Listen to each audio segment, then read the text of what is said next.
મગફળીના ટેકાના ભાવે ખરીદીના નિર્ણય પર ખેડૂતોની પ્રતિક્રિયા 200 મણ મગફળીની ટેકાના ભાવે ખરીદી કરવા રાજકોટના ખેડૂતોની માંગ છે। 125 મણ મગફળીની ટેકાના ભાવે ખરીદી ઓછી કહી શકાય। ખેડૂતોએ આ નિવેદન આપ્યું છે। આ વર્ષે મગફળીની ટેકાના ભાવે વધુ ખરીદી કરવી જોઈએ। 125 મણ મગફળીની ખરીદીથી કોઈ ફાયદો નથી। 200 મણ અને આ વખતે મારું કેવું એમ થાય છે 200 મણ કરી હતી, 200 મણ હતી ને હવા મણ કરી, પણ 150 પોણા 200 કરી હોત ને તોય ખેડૂતને ઘણી રાહત રહેત। અને કુતિયાણાથી મને દેવાભાઈ પૂચડિયાનો ફોન આવ્યો, કોટડાથી મયુરભાઈ મેરનો ફોન આવ્યો। મને એમ કીધું કે માંડવી બધી પલ્લી ગઈ છે અને આ કરવું હું વાડીએ જાય તો એને બરતરા થાય છે। મેં કીધું ભગવાન દઈ દે અને કંઈક હારાવાના થઈ જાય ને કૃષિ મંત્રી બદલા છે ને એટલે બધાનું સારું કરી દે આપણે જીતુભાઈ વાઘાણી। એટલે લાગે છે કે વધારે ખરીદી કરવી જોઈએ તમારું? મારું કેવું એમ થાય છે પોર 200 હતી પોણા 200 રાખવી જોઈએ એવું મારું ગણિત છે।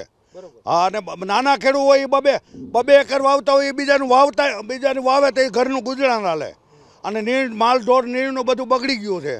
તો સરકારને ક્યાં પૈસા, સરકારને કેન્દ્ર સરકારમાં ગુજરાત સરકારને ખેડૂત હમું ધ્યાન નહીં રાખે તો ખેડૂત પાયમાલ થઈ જાય।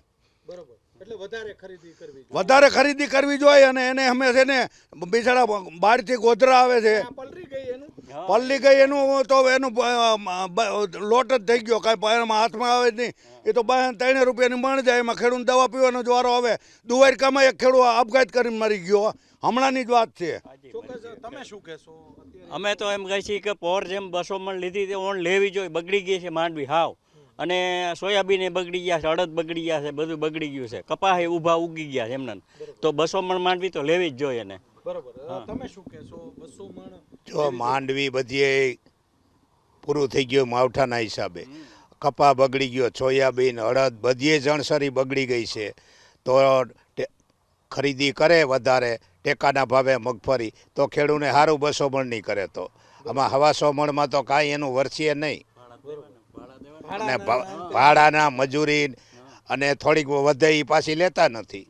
2 મણ વધે એટલે અમારે પાછું ભાડે કરીને ઘરે પાછું લઈને આવવું। 2 મણ વધતી એને લઈ લેવી પડે। ચોક્કસ અન્ય ખેડૂતો આપણી સાથે છે, તમે ભાઈ શું કહેવા માંગશો? જો એક તો મગફળી આ વખતે તમે જુઓ તો ખૂબ મોટા પ્રમાણમાં જે વાવેતર કર્યું હતું। તમે શું કહેવા માંગશો? જીતુભાઈ વાઘાણીએ જે કંઈ ખરીદી ને 250 મણની જે જાહેર કરી ને એ હકીકત તો આપણે પર ડે કે પર યર અપ થવું જોઈએ ને, આપણે ડાઉન શા માટે થવું જોઈએ? તો 200 મણ 250 મણ શા માટે નહીં? 200 ના પોણા 200 ને 250 મણ તો એ ખરેખર વિચારમાં નથી બેહતું, મગજમાં નથી બેહતું અને દિલમાં પણ નથી બેહતું। એનું કારણ છે કે આ વર્ષે મગફળી મોટાભાગની બગડી ગઈ છે। ઉત્પાદન સારું આવવાનું જ હતું પણ મોટાભાગની બગડી ગઈ છે। હવે મગફળી તો રહી નથી, તો એટલું તો ખેડૂતને કહો કે જેટલી છે એટલી બધી લઈ લેશું, જેથી કરીને ખેડૂતને વહેલા દિવસોનું વાવેતર સારું કરવું હોય એમાં કંઈક થોડી રાહત રહે।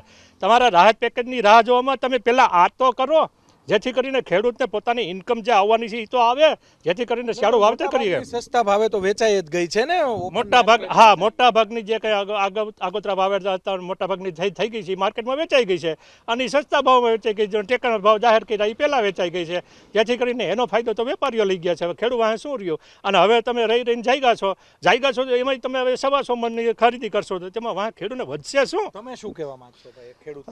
માન્ય જીતુભાઈ વાઘાણી જે કૃષિ મંત્રી છે, આમ તો ખેડૂતના દીકરા છે, તેઓ જાણે છે કે માત્ર હવા મણ એટલે બહુ ઓછી કહેવાય। કે મિનિમમ ગયા વખતે જે 200 મણ જે ખરીદી કરી હતી આ વખતે 200 મણ તો હોવી જ જોઈએ। પણ એક તો મગફળી ફેલ થઈ છે, સાથે સાથે મગફળીનો પાલો જે પશુ માટેની જે કાંઈ જીવાદોરી હતી તે પણ નાશ થયો છે।